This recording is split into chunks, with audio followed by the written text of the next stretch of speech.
안녕하십니까, 박사입니다. 전 세계 외교부 대변인들 가운데 러시아의 마리아 자하로바만큼 인텔리전트하고 엘로퀀트, 감정을 잘 전달하는 사람은 별로 없습니다. 메시지도 명쾌하고 뉴스와 관련된 온갖 팩트들을 꿰고 있습니다. 그녀는 최근 서방 소셜 네트워크에 등장한 라브로프 조롱 밈을 반박했습니다. 텍사스 폭동 장소에서 빵을 파는 세르게이 라브로프 러시아 외교부장의 사진입니다. 점퍼 차림에 마치 군밤 장수 같은 모습입니다. 자하로바는 이 사진을 공유하면서 라브로프가 텍사스 혁명을 위해 쿠키를 가져왔다고 하는데 이는 명백한 가짜라고 말했습니다. 물론 사진 합성입니다.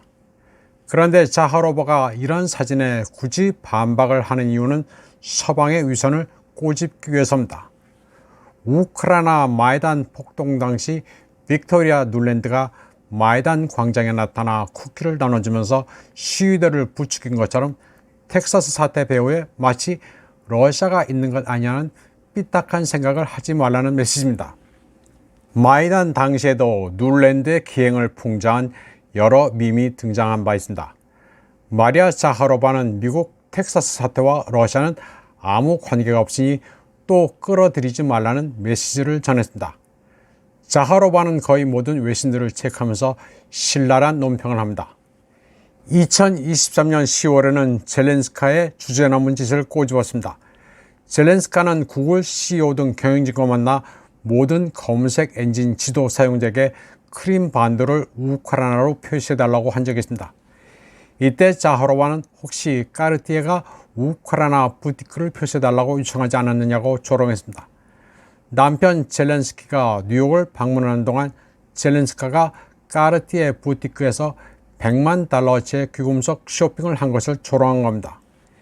1월 24일에는 우크라이나 분쟁이 시작되자 자기 나라를 비난하고 해외로 떠난 뮤지션 비드바가 태국 푸켓 파타야에서 공연을 하려다 불발된 일이 있었습니다.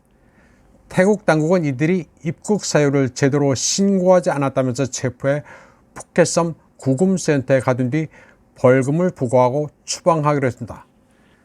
태국은 러시아 관광객이 많은 찾는 곳인데 이들을 대상으로 돈을 벌려다 실패했습니다. 태국 당국이 뮤지션 비드바를 추방하기로 한 것은 러시아와의 관계를 중시하기 때문입니다.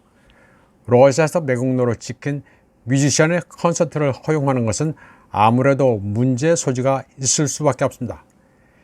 뮤지션 비드바 관련 소식에 대해 마리아 자하로바는 별 놀랄만한 일도 아니라는 반응을 보였습니다.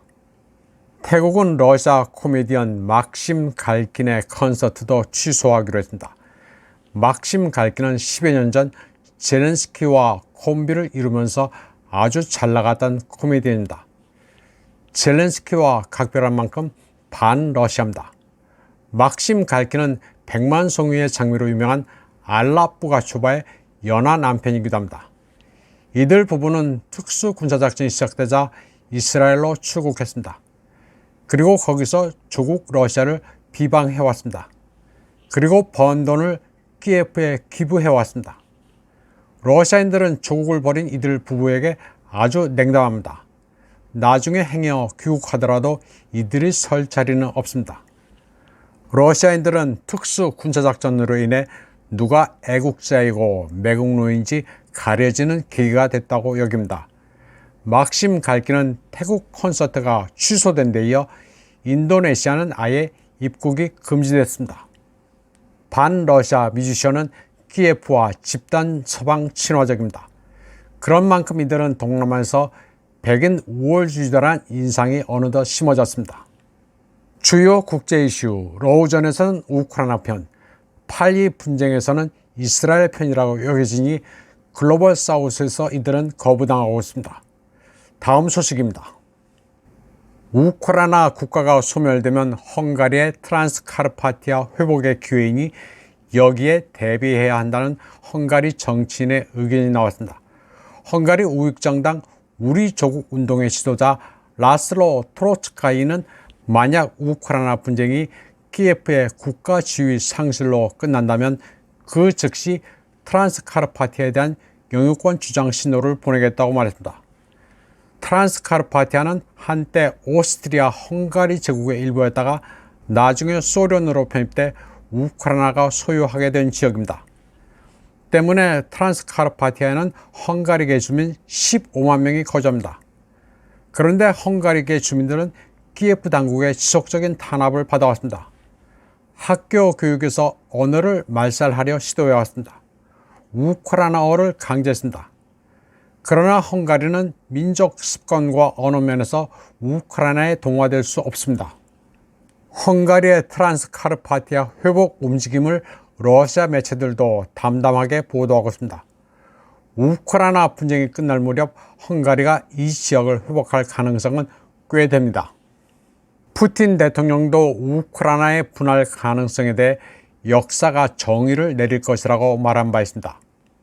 러시아 옆에 있으면 자다가도 떡이 떨어지게 되어 있습니다. 헝가리 정치인들은 아주 명민합니다. 지난달 페테르 시자르토 헝가리 외무장관은 우크라이나가 헝가리 소수민족을 계속 차별하면 키예프의 EU 가입 노력을 저지하겠다고 밝혔습니다. 빅토르 오르반 헝가리 총리도 트란스카르파티아에 대한 권리 침해가 계속된다면 키예프 지원은 없다고 못 박았습니다. 헝가리가 러시아와 관계가 좋다고 해서 미국으로부터 받는 압력은 엄청납니다. 그러나 헝가리는 미래를 내다보고 철저하게 국익을 챙기고 있습니다.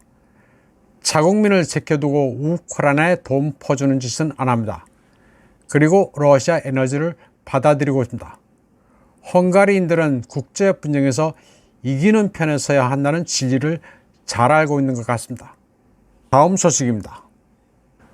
도널드 트럼프 전 미국 대통령은 네바다 라스베이거스에서 열린 유서에서 미국이 공격받더라도 나토는 구하러 오지 않을 것이라고 말했습니다. 그는 미국이 나토의 비용을 지불하고 있지만 그로부터 많은 것을 얻지 못하고 있다고 말했습니다.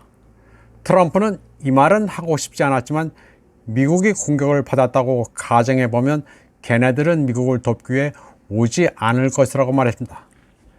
그러면서 자신은 그 사람들을 잘 알고 있다고 했습니다. 이는 한 회원국에 대한 무력 공격은 전체 회원국에 대한 공격으로 간주한다는 나토 헌장 제5조의 실효성을 언급한 것입니다.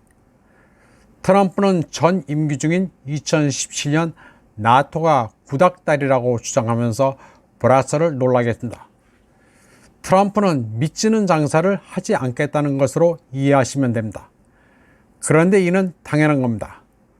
국가 간의 관계도 결국은 이익입니다. 사실 가치 동맹이란 말처럼 사람을 속이는 어휘는 없습니다. 조선시대 병자호란도 사실 가치 동맹을 고지곳대로 숭상한 탓에 당했던 것입니다. 명분과 실리 두 갈래 길이 있다면 분명히 실리를 선택해야 합니다. 다국화 시대 각자 도생의 세계에서 어떻게 국채를 유지할지 한국인들은 고민해야 할 시기가 됐습니다. 이번 방송은 여기까지 하겠습니다. 시청해주신 여러분 감사합니다.